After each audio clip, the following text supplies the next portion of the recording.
অন্তর্বর্তীকালীন সরকারকে সবার আগে স্বরাষ্ট্র, পররাষ্ট্র, যোগাযোগ, আইন, স্বাস্থ্যসহ গুরুত্বপূর্ণ বিভাগগুলো সচল করতে হবে।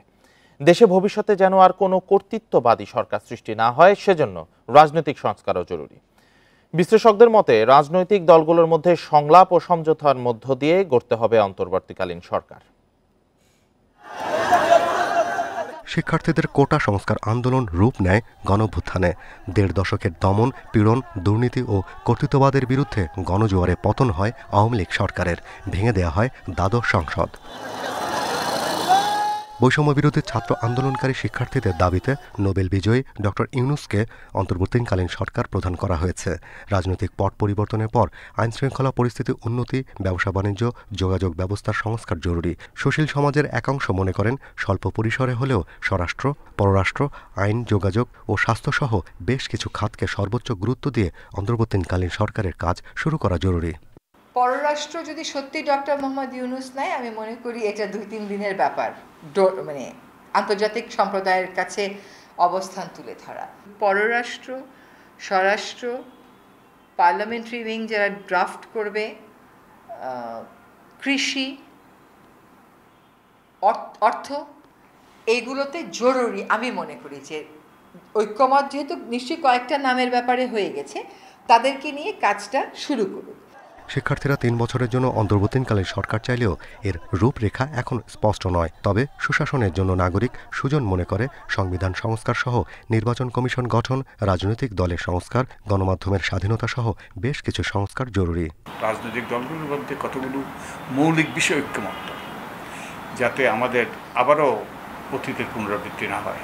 তো এটার জন্য এখন নির্ভর করবে যে কত দ্রুত যে একটা কার্যকর প্রশাসনিক ব্যবস্থা সৃষ্টি করা যায়, কত দ্রুত একটা এই প্রতিষ্ঠানগুলোকে একটা মোটামুটি কার্যকর অবস্থানে নিয়ে যাওয়া যায়। নতুন প্রজন্মের হাত ধরে আশার আলো জ্বলেছে। এখন সব শ্রেণী পেশার মানুষের ভিন্ন মতের প্রতি সহিষ্ণুতার চর্চা, দুর্নীতিমুক্ত ও প্রগতিশীল বাংলাদেশ গড়ে উঠবে বলে প্রত্যাশা রাজনৈতিক বিশ্লেষকদের। Shahriar Anirban, independent news, Dhaka. গণ অভ্যুত্থানের মধ্য দিয়ে যে নতুন যাত্রা শুরু হয়েছে তা ধরে রাখতে গণতন্ত্রের মধ্য দিয়ে এগোতে হবে। এখনো কিছুটা উদ্বেগ উৎকণ্ঠা থাকলেও সঠিক রাজনৈতিক চর্চা দিয়েই তা মোকাবেলা করতে হবে বলে মনে করেন রাষ্ট্রবিজ্ঞানী ও গবেষক আলী রিয়াজ। শুনে আসছি তার মূল্যায়ন। একমাত্র উপায় হচ্ছে একটা গণ অভ্যুত্থান বা গণ আন্দোলনের মধ্য দিয়ে গণতন্ত্রে ফেরত যাওয়া। বাংলাদেশের তরুণরা তার নেতৃত্ব দিয়েছেন এবং তার মধ্য দিয়ে একটা নতুন যাত্রা শুরু হয়েছে, সম্ভাবনা তৈরি হয়েছে। যে কোনো সম্ভাবনা শঙ্কা তৈরি করে, উদ্বেগ তৈরি করে এবং বিভিন্ন রকম বাধাবিঘ্ন তৈরি হয়। কিন্তু সামগ্রিকভাবে যেটা আমি বুঝতে পারি সেটা হচ্ছে যে বাংলাদেশের এই গণ অভ্যুত্থানের মধ্য দিয়ে একটা বিপুল সম্ভাবনা এবং গণতন্ত্রায়নের আশাটা তৈরি হয়েছে। পথটা এখন খুঁজতে হবে। পথও এক অর্থে নির্ধারিত, যে সামগ্রিকভাবে সকলের অংশগ্রহণমূলক একটা রাজনীতি তৈরি করা। বাংলাদেশের অগ্রসর এখন পর্যন্ত বিভিন্ন রকম উদ্বেগ সত্য গত ২-৩ দিনে। সবচেয়ে বড় অর্জন হচ্ছে স্বৈরাচারী শাসনের পতন, কিন্তু এটা যাত্রা শুরু মাত্র। কাঠামোগতভাবে স্বৈরাচারী ব্যবস্থার বিরুদ্ধে তার কাঠামোগত সংস্কারের মধ্য দিয়ে গণতন্ত্রের দিকে যেতে হবে। সেটাই হচ্ছে বাংলাদেশ ওই জায়গাটাতে দাঁড়িয়ে আছে। আজ দুপুরে দেশে ফিরছেন ডক্টর মোহাম্মদ ইউনূস। বুধবার সন্ধ্যায় ইউনূস সেন্টার থেকে পাঠানো বিবৃতিতে তিনি বলেন, কোনো ভুলের কারণে যেন ছাত্র জনতার বিজয় হাতছাড়া না হয় সে বিষয়ে নজর রাখতে হবে। বিবৃতিতে ডক্টর ইউনূস বলেন, অকারণ সহিংসতা করে অর্জিত বিজয় যেন হাতছাড়া না হয়। সহিংসতাকে সবার শত্রু উল্লেখ করে তিনি বলেন, কেউ শত্রু সৃষ্টি করবেন না। বর্তমান পরিস্থিতিতে সবাইকে শান্ত থাকা, সব ধরনের সহিংসতা বন্ধ, সম্পদ নষ্ট না করারও আহ্বান জানান তিনি। এর আগে অন্তর্বর্তীকালীন সরকারের প্রধান হিসেবে ডক্টর ইউনূসের নাম চূড়ান্ত করেন রাষ্ট্রপতি।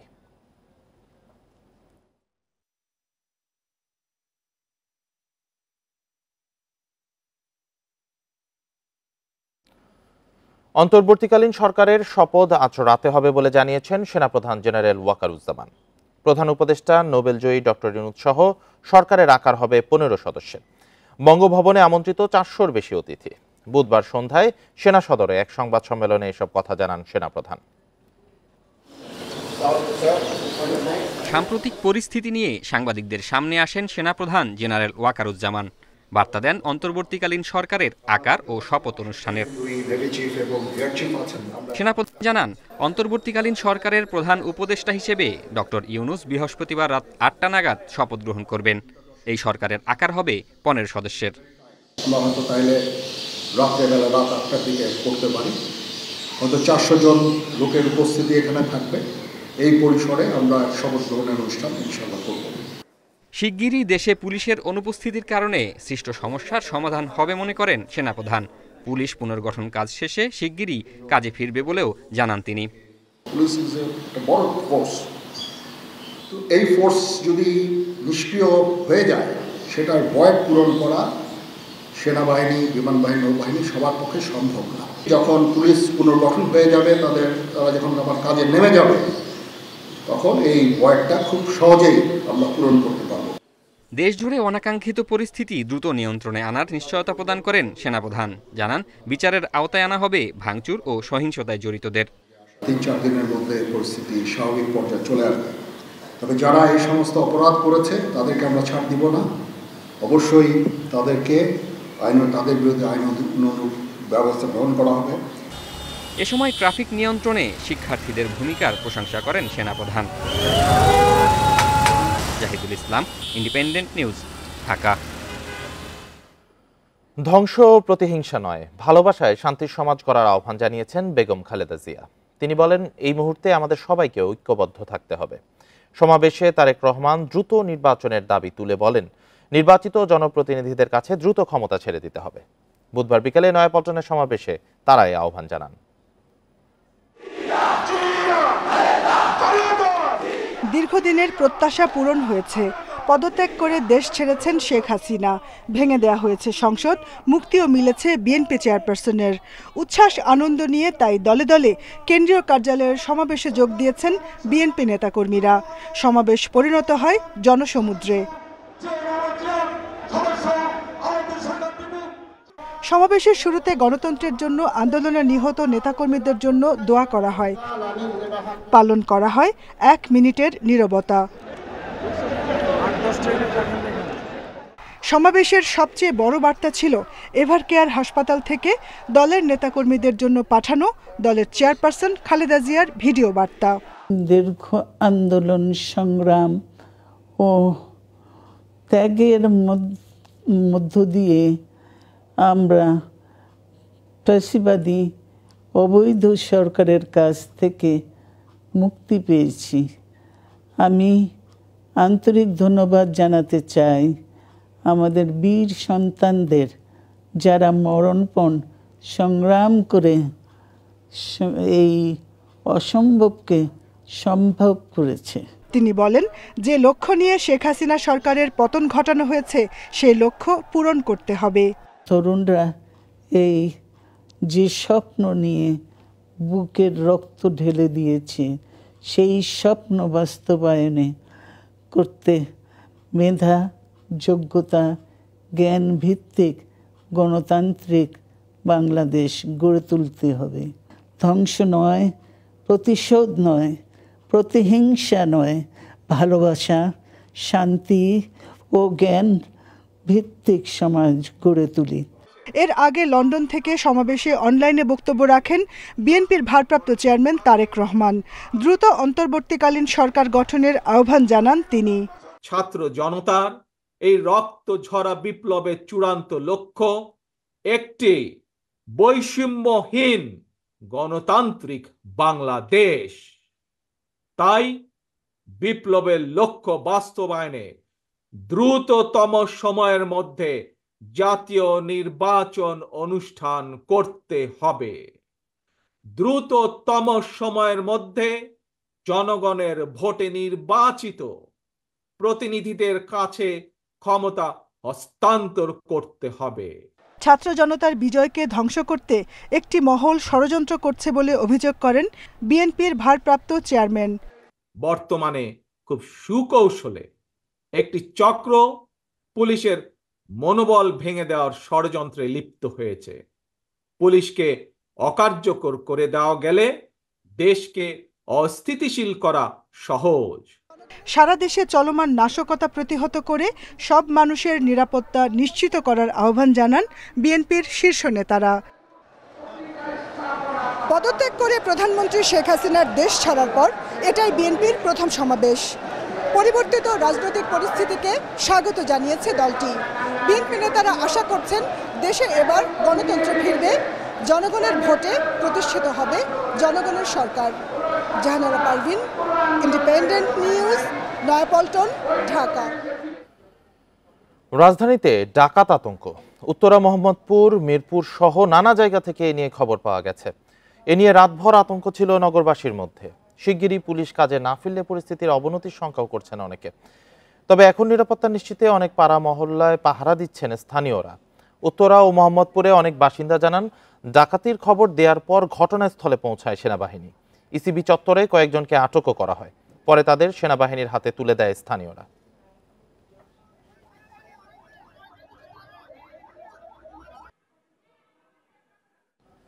এ নিয়ে আরো জানাতে রাজধানীর কারওয়ান বাজার থেকে যোগ দিয়েছেন সহকর্মী বুদ্ধদেব কুণ্ডু। বুদ্ধদেব, প্রতি রাতেই আতঙ্কে কাটছে নগরবাসীর। কোন কোন এলাকা থেকে এ ধরনের খবর আসছে, আর স্থানীয় জনতা সেনাবাহিনী কতটা সামাল দিতে পারছেন আসলে এই পরিস্থিতি? আমরা গত 2 দিন আগের যে ঘটনাগুলো দেখেছিলাম তার চেয়ে কিন্তু গতকালকে এরকম ঘটনার সংখ্যা কম। কালকে যদি বলি, কালকে ইসিবি চত্বরে এরকম ডাকাতির চেষ্টাকালে 2 জনকে আটক করে সেনাবাহিনীর হাতে তুলে দেয় স্থানীয় জনগণ, এবং মোহাম্মদপুরেও এরকম কিছু ঘটনা ঘটেছে। আমরা স্থানীয়দের সাথে কথা বলার চেষ্টা করেছিলাম। তারা যেমনটি বলছেন যে এলাকাটা অরক্ষিত আছে সে এলাকাতেই কিন্তু সুযোগ সন্ধানী কিছু মানুষ, হয়তো 10 জন 15 জনের একটি চক্র, তারা এসে অনেকটা লুটতরাজ বা ভয়ভীতি দেখিয়ে গোডাউন বা বাসাবাড়িতে যাদের একটু টাকা পয়সা বা স্বর্ণালংকার আছে সেগুলো নিয়ে যাচ্ছে। এমনকি গোডাউন থেকে ফার্নিচার বা স্টেশনারি যে জিনিস, চাল ডাল, এরকমও কিন্তু গোডাউনে হামলা চালানোর কথা আমরা জানতে পেরেছি। তবে এলাকাবাসী যেসব এলাকায় কমিটি গঠন করা হয়েছে এবং রাত জেগে তারা পাহারা দিচ্ছে, সেই সমস্ত এলাকায় কিন্তু তারা যাওয়ার সাহস পাচ্ছে না। এবং রাজধানীর আরও কয়েকটি এলাকার স্থানীয়দের সাথে কথা বলেছি, তারাও কিন্তু এমনটি বলছেন যে এই পরিস্থিতিতে, যেহেতু আপনি জানেন যে প্রায় সারা দেশে 400রও বেশি থানায় আক্রমণ করা হয়েছে বা সেখানে যে পুলিশের একটি কার্যক্রম সেটা কিন্তু স্থবির হয়ে পড়েছে, অর্থাৎ কোনো কার্যক্রম নেই। সেই সুযোগটাই কিন্তু নিচ্ছেন কিছু সুযোগ সন্ধানী মানুষ, যারা লুটপাট করছে, বাড়িঘরে গিয়ে ভয়ভীতি দেখিয়ে বা দোকানে তারা জিনিসপত্র বের করে আনছেন। একইভাবে আমরা দেখেছি যে সেই সমস্ত এলাকায় ছাত্রদের, বিশেষ করে ছাত্ররা কিন্তু খুবই সজাগ। যেমনটি আমি যদি আপনাকে দেখাতে চাই যে আপনি জানেন যে আইন শৃঙ্খলা বাহিনী যেমন নেই এবং সেখানে শিক্ষার্থীরা তাদের দায়িত্বভার নিয়েছে, একইভাবে কিন্তু সড়কে যে বিশৃঙ্খলতা, অর্থাৎ এখানে ট্রাফিক কার্যক্রম একদম যখন স্থবির হয়ে পড়ে, সেই দায়িত্বটাও কিন্তু আমাদের এখানকার শিক্ষার্থীরা নেন। এবং আপনি জানেন যে গতকাল এবং গত পরশু থেকে প্রত্যেকটা মোড়ে যেখানে ট্রাফিকের কোনো সদস্যই নেই সেটা কিন্তু নিয়ন্ত্রণ করছে এখানে শিক্ষার্থীরা। এবং এখানকার কারওয়ান বাজারে প্রায় আমি 25 থেকে 30 জন স্বেচ্ছাসেবীকে দেখতে পেয়েছি এবং তাদের প্রায় প্রত্যেকের সাথে কথা বলার চেষ্টা করেছি। তারা কিন্তু বলছেন একজন আরেকজনকে চেনেন না এবং তারা ঠিক জানেন না যে ওনার সেই কয়টা পর্যন্ত তিনি ডিউটিটা করবেন বা এখানে যে আছেন তার খাবারের একটি ব্যবস্থা, পানির ব্যবস্থা সেটাও কোথা থেকে আসবে সেটাও জানে না। কিন্তু এখানে যারা কাজ করছেন তারা একদম যেটা বলছেন যে এটা তার দায়িত্ব মনে করে, তার নিজের তাড়না থেকে সে এখানে এসেছে এবং তারা বলছেন যে আমি যতক্ষণ পর্যন্ত ফ্রি মনে করছি নিজেকে, হয় সেটা সন্ধ্যা হতে পারে, রাত হতে পারে, সেই পর্যন্ত সে কাজ করবে এবং তারপরে অন্য কেউ আসলে তার কাছে হস্তান্তর করে সে জায়গাটা ছেড়ে যাবে। একইভাবে আমরা একটু আগে ফার্ম গেটে ছিলাম, সেখানেও কিন্তু আমরা 25 থেকে 30 জন শিক্ষার্থীকে দেখতে পেয়েছি, যারা কেউ হয়তো এখানে এখানে সে একদম নিজের বন্ধুবান্ধব ছাড়া একা এসেছে। কোনো জায়গা আমরা দেখতে পেয়েছি 4-5 জনের একটি গ্রুপ এবং তাদের মধ্যে নিজেরা পরামর্শ করে তাদের সেই দায়িত্বটা পালন করছেন। অর্থাৎ এখানে যারা বাসের ড্রাইভার বা গণপরিবহনের যে অন্যান্য ড্রাইভার বা যাত্রী সাধারণ তারাও কিন্তু অনেকটা স্বস্তিতে, এবং তারা বলছেন যে শিক্ষার্থীরা যেভাবে অন্যান্য ক্ষেত্রে দায়িত্ব নিয়েছে, ট্রাফিকের যে পর্যন্ত ট্রাফিক ব্যবস্থাপনা বা এখানে যে ট্রাফিকের দায়িত্বরতরা না আসে সে পর্যন্ত এই শিক্ষার্থীরা যেভাবে দায়িত্ব পালন করছেন এটাকেও তারা সাধুবাদ জানিয়েছেন। এবং তারা বলছেন যে আসলে তরুণদের হাতে বা শিক্ষার্থীদের হাতেই দেশ যদি এখানে তাদের একটি দায়িত্ব দেয়া যায় তারা কিন্তু সেভাবে পালন করবেন, এবং তাদের সমর্থন বা তাদের হাতকেই এখানে সবচেয়ে ভালো মনে করছেন এখানকার স্থানীয়রা। আরেকটি বিষয় আপনাকে দেখাতে চাই যে পুরো আপনি জানেন যে আজকে বৃহস্পতিবার সপ্তাহের শেষ কর্মদিবস, প্রচণ্ড গাড়ির চাপ, সেই চাপ কিন্তু তারা খুব সুশৃঙ্খলভাবে সামলাতে পারছেন। এবং এখন যদি আপনাকে দেখাই, একটু আগে যেমনটি বলছিলাম প্রায় 25 থেকে 30 জন আছে, কিন্তু এখন যদি আমি সেই সংখ্যাটা বলি তাহলে প্রায় 50 থেকে 60 জন শিক্ষার্থী এখানে তাদের দায়িত্ব পালন করছেন। এবং যেটা বলছিলাম একদমই স্ব-ইচ্ছায় স্বপ্রণোদিত হয়ে এখানে তারা এসেছেন, এবং হয়তো কেউ বাসা থেকে খেয়ে বের হননি, কিন্তু সে তার এখানে দায়িত্বটা পালন করছেন। এরকম আমরা কয়েকজনের সঙ্গে কথা বলেছিলাম, তারা কিন্তু বলছেন যে একজন আরেকজনকে ঠিক চেনেন না, কিন্তু তারা দায়িত্ব পালন করছেন, এবং আরেকজন নতুন কেউ আসলে তার কাছে হস্তান্তর করেই সে এখান থেকে হয়তো তার জরুরি কোনো কাজে ফিরবেন।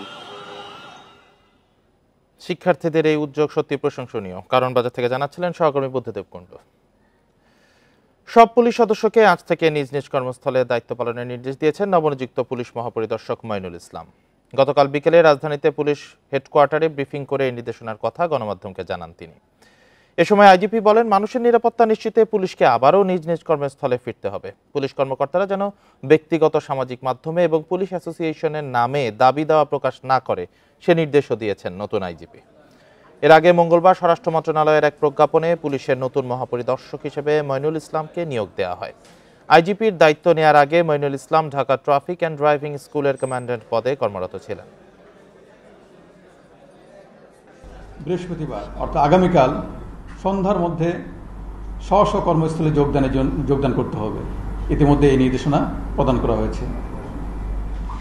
মেট্রোপলিটন পুলিশ কমিশনার এবং জেলার পুলিশ সুপারগণ স্ব অধিক্ষেত্রের থানা এলাকায় জ্যেষ্ঠ নাগরিক, পেশাজীবী, ছাত্র প্রতিনিধি, রাজনৈতিক ও গণমাধ্যম ব্যক্তিবর্গের সমন্বয়ে নাগরিক নিরাপত্তা কমিটি গঠন করবেন। বর্তমান পরিস্থিতিতে জনসাধারণের জানমাল ও সরকারি গুরুত্বপূর্ণ স্থাপনার সার্বিক নিরাপত্তায় বাংলাদেশ সেনাবাহিনীর সদস্যরা মোতায়েন রয়েছেন। যে কোনো নাশকতামূলক কর্মকাণ্ড, হানাহানি ও প্রাণনাশের হুমকির সম্মুখীন হলে কাছের সেনাবাহিনী ক্যাম্পে যোগাযোগ করার জন্য অনুরোধ করা হয়েছে। এক্ষেত্রে মিথ্যা তথ্য প্রদান ও গুজবে আতঙ্কিত হয়ে সেনাবাহিনীকে বিভ্রান্ত করা থেকে বিরত থাকতে বলা হয়েছে। বুধবার আন্তঃবাহিনী জনসংযোগ পরিদপ্তরের আইএসপিআর এক বিজ্ঞপ্তিতে সেনাবাহিনীর সহায়তা নিতে যোগাযোগের জন্য দেশ জুড়ে বিভিন্ন ক্যাম্পের নম্বর দেওয়া হয়েছে। বিপদে পড়লে এসব নম্বরে যোগাযোগ করতে বলা হয়েছে। বাংলাদেশ সেনাবাহিনীর ভেরিফাইড ফেসবুক পেজেও এসব নম্বর দেওয়া হয়েছে।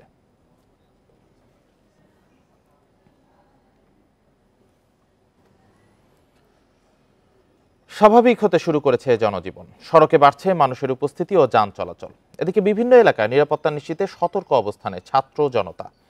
আরো জানাতে টাঙ্গাইল ও খুলনা থেকে যুক্ত হয়েছেন সহকর্মীরা। শুরুতে টাঙ্গাইল থেকে জানাবেন সহকর্মী মামুনুর রহমান। মামুনুর, টাঙ্গাইলে এখন পরিবেশ পরিস্থিতি কেমন রয়েছে? কোনো পক্ষের মধ্যে কোনো উত্তেজনা আছে কিনা? টাঙ্গাইলের পরিবেশ এখন অনেকটাই শান্ত রয়েছে। গতকালকেও আমরা শান্তই দেখেছি। আরেকটি কথা বলি, টাঙ্গাইল আমরা যেটা দুদিন বন্ধ ছিল। গতকালকে বিকেলবেলা আমরা যেটা দেখেছি যে টাঙ্গাইলের যারা বৈষম্য বিরোধী ছাত্র আন্দোলনের যেসব সমন্বয়ক ছিল তাদের সহ পুলিশ সুপার, অতিরিক্ত জেলা প্রশাসক, সার্বিক শিক্ষা সদর উপজেলা নির্বাহী কর্মকর্তা সহ তারা সবাই কিন্তু যে সে থানা খুলে দেয়। আমি এখন দাঁড়িয়ে আছি টাঙ্গাইলের নিয়ালা মোড় নামক স্থানে। আমি যদি একটু দর্শকদেরকে দেখানোর চেষ্টা করি, এখানকার জনজীবন একদমই স্বাভাবিক এবং গতকাল এবং আজকে আমরা কোথাও কিন্তু কোনো প্রকার নাশকতার খবর পাইনি। বিপুল সংখ্যক মানুষ তারা তাদের প্রয়োজনে চলে আসছে। আপনি যেমন জানেন যে আজকে শেষ কর্মদিবস, তো শেষ কর্মদিবস হলেও বিপুল সংখ্যক মানুষ কিন্তু আসছে। শহরের বিভিন্ন জায়গায় রিক্সা এবং অটো রিক্সার অনেক চাপ রয়েছে। দু এক জায়গায় রিক্সা অটো রিক্সার আমরা যানজট করতেও দেখেছি, যদিও এখন সকাল 9:15। আমি 9:15 নাগাদও কলেজ মোড় এলাকায় এবং পুরাতন বাস স্ট্যান্ড এলাকায় যানজট দেখেছি। আর এই যানজট নিরসনে কাজ করছে কিন্তু শিক্ষার্থীরা। আপনি জানেন যে এখনো পুলিশ কিন্তু মাঠে নামেনি, অর্থাৎ ট্রাফিক ব্যবস্থা এখনো পুরোপুরি পুলিশ হাতে নেয়নি। তো যে কারণে যে সাধারণ শিক্ষার্থীরা গতকালকে তারা দেখেছি দিনভর না রাত পর্যন্ত এই সাধারণ শিক্ষার্থীরা দায়িত্ব পালন করেছে। কাউকে আমরা যাদেরকে অনেকেই সকালবেলা দেখেছিলাম তাদেরকে কিন্তু গভীর রাত পর্যন্ত, অর্থাৎ রাত্রি 8:30 পর্যন্ত কিন্তু তাদেরকে আমি সর্বশেষ যখন শহরে ছিলাম তখনও কিন্তু তাদেরকে দায়িত্ব পালন করতে দেখেছি। অর্থাৎ শিক্ষার্থীরা কিন্তু স্বপ্রণোদিত হয়ে এই দায়িত্বটি হাতে তুলে নিয়েছে। যে কারণে পরশুদিন যে পরিবহনের যে বিশৃঙ্খলা পরিবেশ সৃষ্টি হয়েছিল, গতকালকে শিক্ষার্থীরা সেই দায়িত্ব পালন করার কারণে কিন্তু সেটা অনেকটাই স্বাভাবিক হয়েছে। এবং আশ্চর্যের বিষয় হচ্ছে যে শিক্ষার্থীরা যেভাবে গাইডের লাইন করে দিচ্ছে এটা কিন্তু স্বাভাবিক সময় হয় না, এটা কিন্তু এখন একদম সুশৃঙ্খলভাবে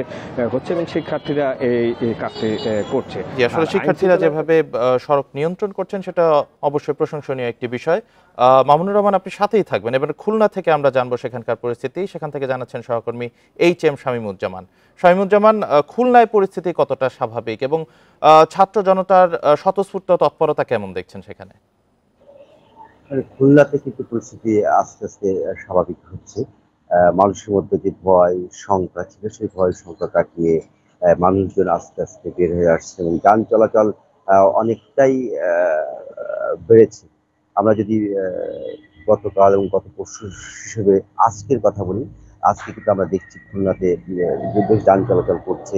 আমরা সকালে খুলনার সোনাডাঙ্গা বাস টার্মিনালে খোঁজ নিয়েছিলাম, সেখান থেকেও দেখেছি যে বিভিন্ন দূরপাল্লার বাস ছেড়ে যাচ্ছে বা বিভিন্ন যান যেগুলো আছে এখন পরিবহনগুলো আছে সেগুলো কিন্তু ছেড়ে যাচ্ছে। তবে যাত্রী এখনো কম, আর যাত্রী কম থাকার কারণে স্বাভাবিকভাবেই পরিবহনও থাকতে কম।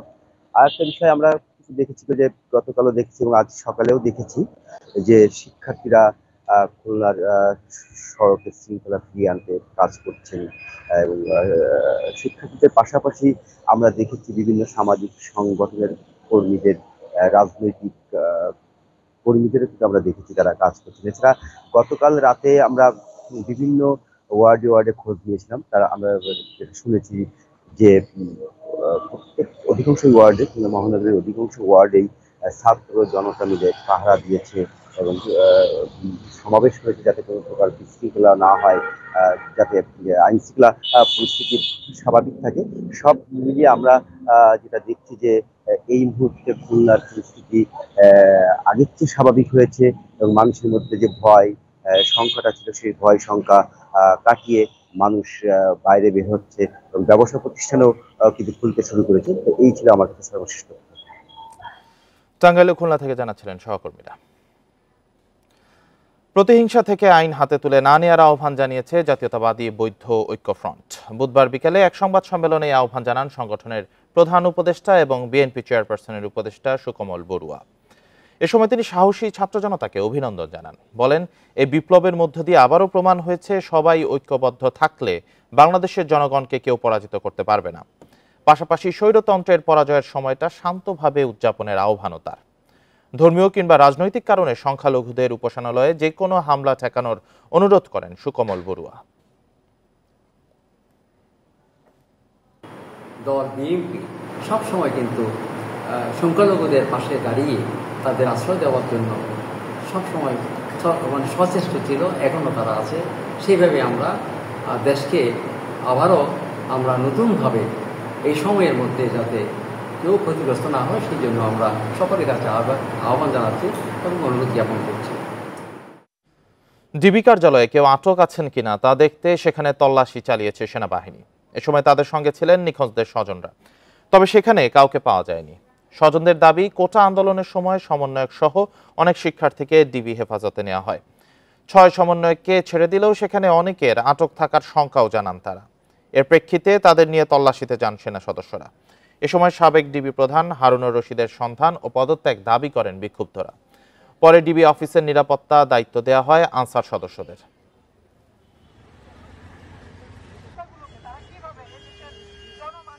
আমরা এখানে আসছি আমার হাজবেন্ডকে খুঁজতে। আজকে 11 বছর যাবত গুম। 2013 সালে ডিসেম্বরের 2 তারিখ গুম হয়েছে। সালে 2 ডিসেম্বর ওরে শাহবাগ ফুলের দোকান থেকে তুলে নিয়ে গেছে। এই পর্যন্ত আমরা ওর কোনো খবর পাইনি। ডিবিতে আসছি আমরা কয়েকবার, আমাদের বলছে নাই এইসব লোক। আমরা আশাবাদী যে নতুন দেশে, নতুন স্বাধীন দেশে আমরা আমাদের ভাইকে, আমাদের যারা যারা গুম হয়েছেন তাদের সবাইকে আমরা ইনশাআল্লাহ অক্ষত অবস্থায় ফেরত পাবো। আয়নাঘর থেকে মুক্তি পেতে শুরু করেছেন বন্দীরা। সেখান থেকে বের হয়ে আয়নাঘরের নির্মমতার বর্ণনা দিচ্ছেন অনেকে। এখনো যারা বন্দী আছেন তাদের দ্রুত মুক্ত করার তাগিদ মানবাধিকার কর্মীদের। 8 বছর পর কথিত বন্দিশালা আয়নাঘর থেকে মুক্ত হয়েছেন সাবেক সেনা কর্মকর্তা ব্রিগেডিয়ার জেনারেল আবদুল্লাহিল আমান আজমি ও সুপ্রিম কোর্টের আইনজীবী আহমাদ বিন কাশেম। মঙ্গলবার তারা পরিবারের কাছে ফেরেন। সোমবার রাতে সেনাবাহিনীর সাবেক কয়েকজন কর্মকর্তা এবং গুম হওয়া ব্যক্তিদের স্বজনরা কচুক্ষেতে সমবেত হয়ে প্রতিরক্ষা গোয়েন্দা পরিদপ্তর ডিজিএফআই এর আয়নাঘরের বন্দীদের মুক্তির দাবি জানান। এরপর থেকেই একে একে তারা মুক্ত হতে থাকেন। মায়ের ডাক সংগঠনের তথ্য বলছে 2005 থেকে 2022 সাল পর্যন্ত 614 জন নিখোঁজ হয়েছেন, যাদের মধ্যে 78 জনের মরদেহ উদ্ধার হয়েছে। 94 জনকে গ্রেপ্তার দেখানো হয়েছে, ফেরত এসেছে 57 জন। মানবাধিকার কর্মী নূর খান বলছেন, যারা ফেরত এসেছেন তারা ট্রমায় ভুগছেন, তারা এখনো ভীত। আয়নাঘরে কতজন বন্দী ছিলেন বা আছেন তার সঠিক সংখ্যা এখনো জানা যায়নি। Tahmid Abrar, independent news, Dhaka. রাজধানীর কাঁচাবাজারে চাঁদাবাজি কমেছে বলে দাবি ব্যবসায়ীদের। এতে খরচ কমেছে, নিয়ন্ত্রণে আসছে পণ্যের দাম, স্বস্তি ফিরেছে ভোক্তাদের মধ্যে। এদিকে নিত্যপণ্যের সরবরাহ ঠিক রাখতে বন্দরের কাজে গতি এসেছে বলে জানান ভোক্তা অধিকারের মহাপরিচালক। অস্থিরতা কাটিয়ে স্বাভাবিক হচ্ছে দেশ, বাজারে বেড়েছে পণ্যের সরবরাহ ও ক্রেতা আনাগোনা। আলু, পেঁয়াজ, চালসহ বেশিরভাগ পণ্যের দাম অপরিবর্তিত রয়েছে। ভবিষ্যতে ভোগ্যপণ্যের বাজারে যেন কোনো কারসাজি না হয়, সেটাই চাওয়া ভোক্তাদের। মানুষের যে মৌলিক চাহিদা এগুলো ভালোভাবে আদায় করা সম্ভব এবং কিন্তু মৌলিক চাহিদা গ্রহণ করা সম্ভব, আমরা এরকমই প্রত্যাশা করি। সরকার পতনের পর বুধবার বাজার তদারকিতে নামে ভোক্তা অধিকার সংরক্ষণ অধিদপ্তর। সংস্থার মহাপরিচালক বলেন, নিয়ন্ত্রণে এসেছে দীর্ঘদিনের সিন্ডিকেট ও মধ্যস্বত্বভোগীদের দৌরাত্ম্য। মানুষের এখন সবচেয়ে বড় কনসার্ন যেটা পরবর্তীতে আসবে দ্রব্যমূল্য নিয়ে, সেখানে যদি এইভাবে স্বাভাবিক অবস্থা আমরা বিরাজ করতে থাকে এবং যে হিডেন কস্ট, যেটা আপনারাও জানেন কোথায় হিডেন কস্টগুলো ছিল, সেগুলো যদি আপনার মিনিমাইজ হয়ে যায়, ন্যাচারালি আপনার পণ্য সাপ্লাই এবং মানুষের যে ভোক্তার পর্যায়ে এই পণ্য প্রাপ্তি এবং সেটি রিজনেবল প্রাইসে সেটা ধরে রাখা সম্ভব হবে। নিত্যপণ্যের বাজার স্বাভাবিক রাখতে নিয়মিত তদারকি চলবে বলেও জানান তিনি। Shahid Ahmed, independent news, Dhaka. এবার নিত্যপণ্যের বাজার নিয়ে লক্ষ্মীপুর থেকে জানাবেন সহকর্মী আব্বাস হোসেন। আব্বাস, ব্যবসায়ীদের অনেকেই দাবি করছেন যে চাঁদাবাজি অনেক জায়গায় কমে গেছে, এখন আর নেই। সেই ক্ষেত্রে আসলে দামে কতটা প্রভাব পড়েছে এবং সরবরাহ কেমন দেখছেন আপনি? কোনো সংকট আছে কিনা সরবরাহে?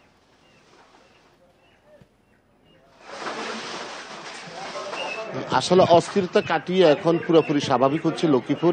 এর সাথে কিন্তু আমরা দেখেছি বিভিন্ন যে নিত্য প্রয়োজনীয় বাজার রয়েছে, যে কাঁচা বাজার বা মোরগ বাজার, মাংস বাজার, সেখানেও কিন্তু জিনিসপত্রের যে দাম সেটিও কিন্তু যে মোটামুটি যে মানুষের যে নাগালের ভিতরে রয়েছে এমন দেখেছি।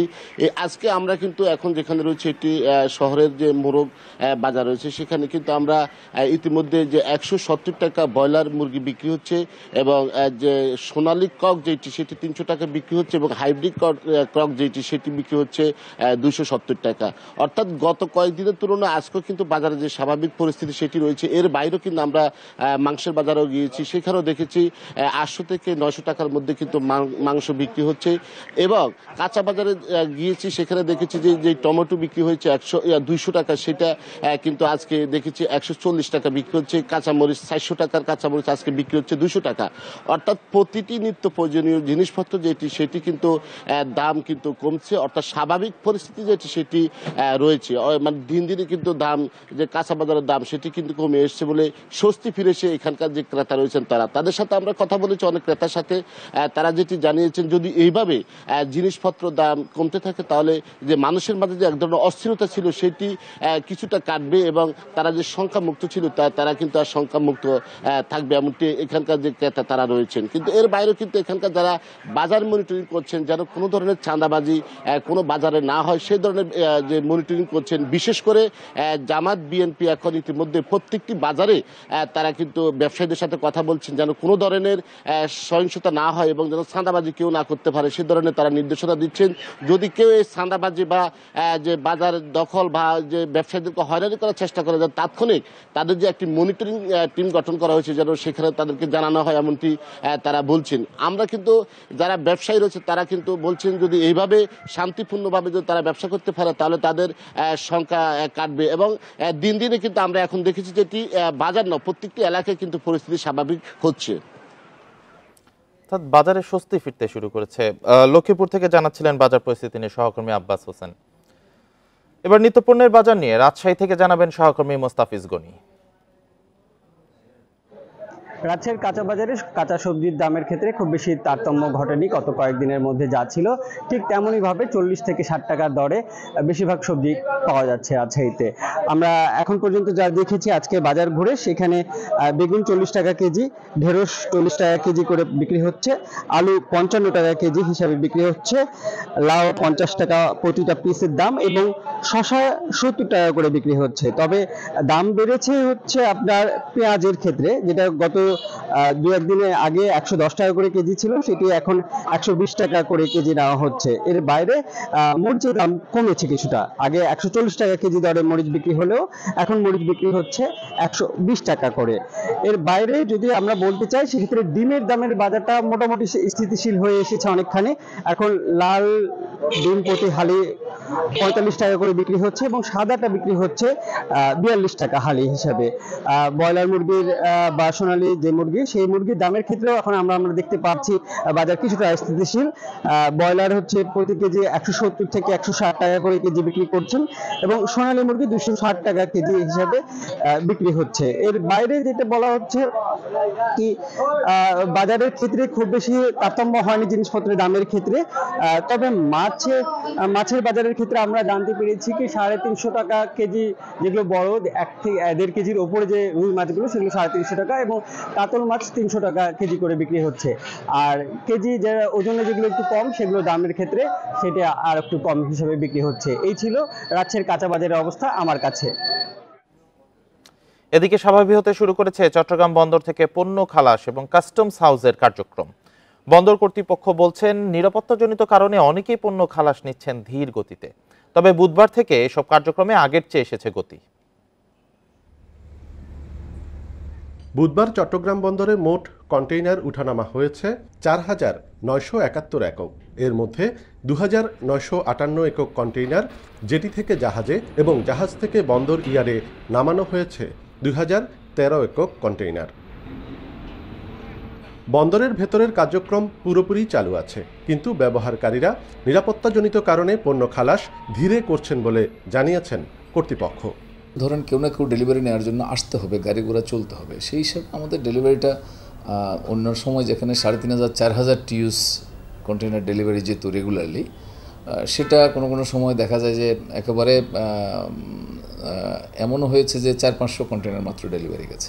নিরাপত্তা ঝুঁকিতে ব্যাহত হয় কাস্টমস হাউজের শুল্কায়ন কার্যক্রম। বুধবার থেকে সেই সংখ্যা কেটে গেছে উল্লেখ করে পরিস্থিতির দ্রুত উন্নতি হচ্ছে বলে জানিয়েছে কর্মকর্তারা। সকল কর্মকর্তা কর্মচারী উপস্থিত আছে, এবং স্টেক হোল্ডার আসছেন। আজকে স্বাভাবিক কাজ হচ্ছে, কোনো ধরনের সমস্যা বা আমরা কোনো বোধ করছি না। যেমন নিরাপত্তার যে ইস্যুটা ছিল, আমরা এই বিষয়ে আমাদের এখানে বন্দরের সাথে কোঅর্ডিনেট করে আমরা কথা বলেছি, অসুবিধা হচ্ছে না আমাদের আজকে। সাধারণত চট্টগ্রাম বন্দর থেকে গড়ে প্রতিদিন 4000 কন্টেইনার খালাস হয়। অনুপম শীল, ইন্ডিপেন্ডেন্ট নিউজ, চট্টগ্রাম। এ বিষয়ে আরো জানাতে চট্টগ্রাম থেকে আছেন সহকর্মী অনুপম শীল। অনুপম, বন্দরের কার্যক্রমে গতি এসেছে শুনতে পাচ্ছি, অনেক কন্টেইনারও খালাস হয়েছে, বিস্তারিত জানাবেন সেখানের পরিস্থিতি সম্পর্কে। আসলে আস্তে আস্তে স্বাভাবিক হতে শুরু করেছে চট্টগ্রাম বন্দর। আমরা দেখেছি যে গত পরশুদিন মাত্র 300 একক কন্টেইনার চট্টগ্রাম বন্দর থেকে ডেলিভারি হয়েছে। গতকালকে সেটি মোটামুটি প্রায় 2500-এর কাছাকাছি গিয়েছে। আমরা এখন বন্দরের 4 নম্বর গেট এলাকায় আছি। এখনো কিন্তু স্বাভাবিক বন্দরের যে আমরা অন্যান্য স্বাভাবিক সময়গুলোতে যে তৎপরতা দেখি সেটি দেখা না গেলেও আমরা আস্তে আস্তে বন্দরের যে ব্যস্ততা, অর্থাৎ বিশেষ করে বন্দরের বাইরে যে ব্যস্ততা, সেটি আমরা দেখছি। মূলত এই গতকালকে পর্যন্ত চট্টগ্রাম বন্দরের বিভিন্ন জেটিতে আমরা দেখছি যে প্রায় 42,000-এর বেশি একক কন্টেইনার ইতিমধ্যে জমা পড়েছে। বন্দর কর্তৃপক্ষ যেটি বলছেন যে বন্দরের ভেতরে যে পণ্য জাহাজ থেকে নামানো এবং জাহাজে উঠানোর যে কার্যক্রম সেটি স্বাভাবিক রয়েছে। তবে বন্দর থেকে যেহেতু আমদানিকারকরা বা যারা মূলত বন্দর ব্যবহারকারী আছেন তারা পণ্য বাইরে ডেলিভারি নিচ্ছে না বিভিন্ন কারণে, যেহেতু মহাসড়কে বা বিভিন্ন কলকারখানাগুলো বন্ধ ছিল, মহাসড়কে নিরাপত্তার একটি বিষয় রয়েছে, সেজন্য আসলে বন্দর থেকে পণ্য খালাস বা ডেলিভারির কার্যক্রমটি একটু বিঘ্নিত অবস্থায় আছে। তো গতকালকে আস্তে আস্তে পরিস্থিতি স্বাভাবিক হতে শুরু করেছে বলে তারা দাবি করছেন। একই সাথে কাস্টমসও একই কথা বলছে এবং তারা যেটি ধারণা করছেন যে আজকে বা আগামীকালকে এভাবে আস্তে আস্তে কিন্তু পরিস্থিতির উন্নতি হবে।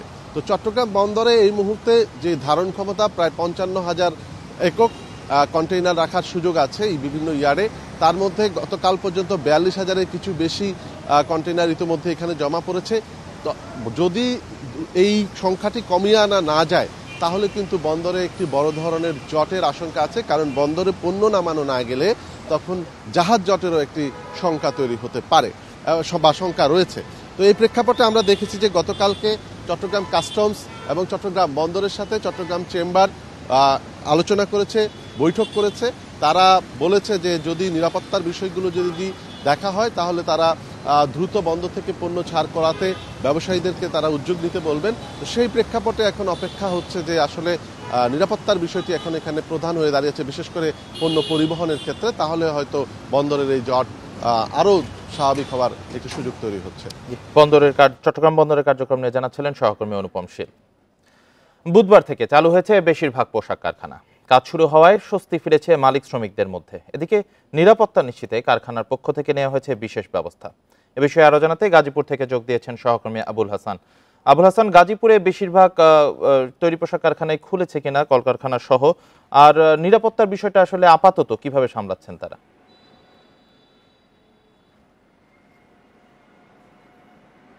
দেখুন, লোকসান এড়াতে বিজিএমের নির্দেশনা অনুযায়ী কিন্তু গাজীপুরে বেশিরভাগ তৈরি পোশাক কারখানা খোলা রয়েছে এবং সেখানে সকাল থেকেই শ্রমিকরা দলে দলে কাজে যোগ দিয়েছেন এবং তারা বিভিন্ন যানবাহনে চড়ে কারখানায় এসেছেন। আমরা শ্রমিকদের সঙ্গে কথা বলছিলাম, তারা যেটি জানিয়েছেন যে কারখানায় আসার পথে তাদের কোনো বাধায় পড়তে হয়নি। স্বাভাবিক পরিবেশে অন্যান্য দিন যেভাবে তারা কারখানায় আসেন ঠিক সেভাবেই তারা কিন্তু কারখানায় এসেছেন এবং কাজে যোগ দিয়েছেন।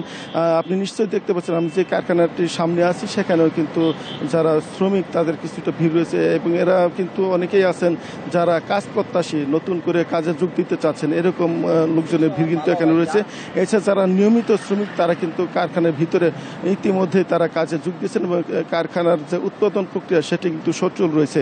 আমরা কারখানার মালিকদের সঙ্গে কথা বলছিলাম, তারা কয়েকজন মালিক আমাদেরকে যেটি জানিয়েছেন যে এখন যেহেতু পুলিশ নেই সে কারণে তারা নিজস্ব নিরাপত্তা ব্যবস্থা নিশ্চিত করেই তারা কিন্তু কারখানা খুলেছেন। এর লক্ষ্যে তারা নিজস্ব ভলান্টিয়ার রেখেছেন নিজস্ব যে সিকিউরিটি রয়েছে, নিরাপত্তা কর্মী তাদেরকে রেখেছেন। এছাড়া যারা স্থানীয় লোকজন আছে তাদেরকেও এখানে সচেতন করে তাদেরও সহযোগিতা চাওয়া হয়েছে বলে এখানকার কারখানার মালিকরা বলছেন। ফলে এই যে কারখানার উৎপাদন প্রক্রিয়া, লোকজন অংশগ্রহণ, শ্রমিকদের আনাগোনা সব কিন্তু অন্য দিনের মতন স্বাভাবিক রয়েছে। এখন পর্যন্ত আমরা যেটি খবর নিয়ে জেনেছি যে গাজীপুরে কোথাও কোনো অপ্রীতিকর ঘটনার খবর নেই। আপনি জানেন যে গাজীপুরে 2000-এর বেশি তৈরি পোশাক কারখানা রয়েছে এবং এখানে অন্তত 22 লাখ শ্রমিক কাজ করছেন। আমরা যেটি খবর নিয়েছি যে 100% কারখানা ইতিমধ্যে খুলে দেওয়া হয়েছে এবং তারা শ্রমিকরা যারা আছেন শান্তিপূর্ণ পরিবেশে তারা কাজ করছেন এবং কারখানার মালিকরা যেটি দাবি করছেন যে তাদের নিজস্ব নিরাপত্তা থাকলেও পুলিশ যত দ্রুত সম্ভব এখানে মোতায়েন হবে আইন শৃঙ্খলা রক্ষায়, তাদের জন্য তত বিষয়টা সহজ হবে এবং তারা বলছেন যে আইন শৃঙ্খলা রক্ষায় যাতে পুলিশ দ্রুত তাদের যে পুলিশ যত তাড়াতাড়ি নিরাপত্তা নিশ্চিত করবে সেটা তৈরি পোশাক কারখানার জন্য ততই সুবিধাজনক হবে। আবুল হাসান জানাচ্ছিলেন গাজীপুর থেকে। চলমান পরিস্থিতিতে দেশ ছাড়ার চেষ্টায় বিগত সরকারের ঘনিষ্ঠ অনেকে, সে কারণেই সীমান্তে কড়া নজরদারি বিজিবির। ভারতের সঙ্গে 4000 কিলোমিটারের বেশি সীমান্তের প্রতিটি পয়েন্টে টহল বাড়িয়েছে তারা। বেনাপোল, হিলি, বাংলাবান্ধা, তামাবিল, আখাউড়ার মতো বেশিরভাগ ইমিগ্রেশন চেকপোস্টে কয়েক ধাপে চলছে তল্লাশি। চাঁপাইনবাবগঞ্জের সোনা মসজিদ ইমিগ্রেশন পার হয়ে আবারও বিজিবির জেরার মুখে পড়ছেন যাত্রীরা। তল্লাশি করা হচ্ছে সব ব্যাগ, পরিচয়ও নিশ্চিত করা হচ্ছে কয়েক ধাপে। এই সীমান্তের বিভিন্ন পয়েন্টে অবৈধ পারাপার ঠেকাতে বাড়ানো হয়েছে টহল। চুয়াডাঙ্গার সীমান্ত এলাকাগুলোয় বাড়তি সতর্কতা অবলম্বন করেছে বিজিবি। এখানেও বেশ কিছু পয়েন্টে অবৈধ পারাপারের জন্য ঝুঁকিপূর্ণ বিবেচনা করা হয়। দিনাজপুরের হিলিতে সীমান্তের পাশাপাশি ইমিগ্রেশন সতর্কতা বাড়ানো হয়েছে। কাউকে সন্দেহ হলে বাড়তি জিজ্ঞাসাবাদ করা হচ্ছে। পঞ্চগড়ের 284 কিলোমিটার সীমান্তকে অন্যতম ঝুঁকিপূর্ণ হিসেবে দেখা হচ্ছে। এজন্য ব্যাপক সতর্কতায় বিজিবি। সীমান্ত পাহারায় পঞ্চগড় 18 ব্যাটালিয়নের পাশাপাশি কাজ করছে নীলফামারী 56 এবং ঠাকুরগাঁও 50 বিজিবি ব্যাটালিয়ন। সিলেট সীমান্তেও নিরাপত্তা জোরদার করা হয়েছে। ব্রাহ্মণবাড়িয়ার আখাউড়া ইমিগ্রেশন চেকপোস্ট দিয়ে যাত্রী পারাপারে কড়াকড়ি ব্যবস্থা নিয়েছে প্রশাসন। তাপস সরকার, ইন্ডিপেন্ডেন্ট নিউজ। আর এই ছিল এখনকার সংবাদে। ইন্ডিপেন্ডেন্ট টেলিভিশনের সব খবর আরো বিস্তারিত জানতে চোখ রাখুন ফেসবুক, ইউটিউব, এক্স। ধন্যবাদ সবাই।